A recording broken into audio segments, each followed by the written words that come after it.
वो घर पर है। घर जाने के लिए निकला।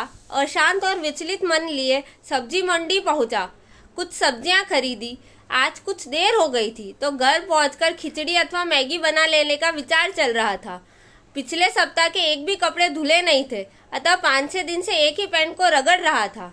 एक हाथ से कंधे पर लटके बैग को संभालता और दूसरे हाथ में दूध की थैली पकड़े पसीने से तरबतर चेहरा लिए घर पहुंचा। द्वार का ताला खोलना चाहा तो देखा पल्ले भर भिड़े हुए थे। ताला खुला था। कुछ चिंतित हुआ। जैसे ही घर में प्रवेश किया तो यूं लगा मानो स्वर्ग में आ गया। शंका हुई कि किसी दूसरे के घर में तो नहीं आ गया। खामोशी से घर के अंदर के कमरे में गया। फ्रिज खोला तो भीतर की ठंडक चेहरे से टकराई। कोने में अचार रखा था।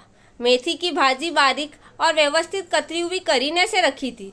सुबह तो फ्रिज में एक ठोक बिस्किट पैकेट रखने की जगह नहीं थी। सारा फ्रिज भरा पड़ा था और अब देखो साफ सुथरी जगह ही जगह थी। धीरे से साथ लाई हुई सब्जियां भी फ्रिज में ही रख दी। कोने में रखी पानी की टंकी, जिसने हफ्ते भर से पानी का मुंह नहीं देखा था, अब पूरी भरी हुई चमक रही थी। तभी ध्यान आया गया कि पीछे पीछे अगरबत्ती की खुशबू भी चली आ रही थी। मन को आनंदित कर रही थी। अपना बैग एक कुर्सी पर पटका तो याद आया कि सुबह अपना टॉवेल बिस्तर पर ही छोड़ दिया था।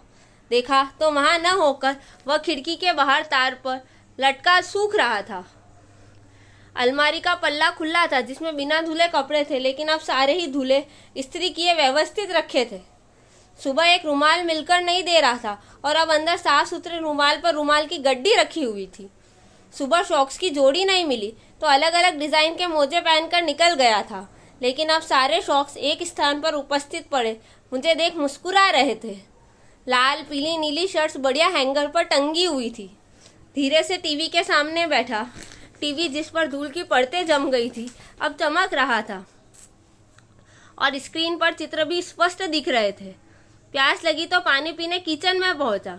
जिस किचन में लहसुन प्याज और न जाने किस किस किस्म की गंध भरी रहती थी, अब भूख जगा देने वाले भोजन की सुगंध से महक रहा था। भावनाओं में बहता बाहर आकर टीवी के सामने एक चेयर पर बैठ गया और अपनी आंखें बंद कर ली और सोचने लगा। फिर आंखें खोलकर अपनी ही बाह पर चिमटी ली कि कहीं यह सब स्वप्न तो नहीं। तभी गर्मा गर्म पकोड़ों की प्लेट और भाप निकलती चाय किसी ने सामने टेबल पर रख दी। भीतर का हम जैसे जरा जर होकर बिखर गया।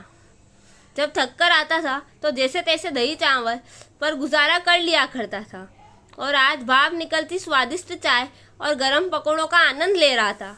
न चाहते हुए भी आंसू की 2 बूंदें आंखों से निकलकर गालों पर बह निकली। फिर खुद को संभाला तो एहसास हुआ, क्योंकि आज वो घर है, संसार के सारे सुख और समृद्धि की प्रदाता। वो किसी के लिए माँ, किसी की पत्नी, किसी की बहन तो किसी के लिए बेटी है। आप कितने ही बड़े हो, महान हो, लेकिन सुखमय जीवन के लिए किसी न किसी रूप में एक स्त्री आपके जीवन में अति आवश्यक है।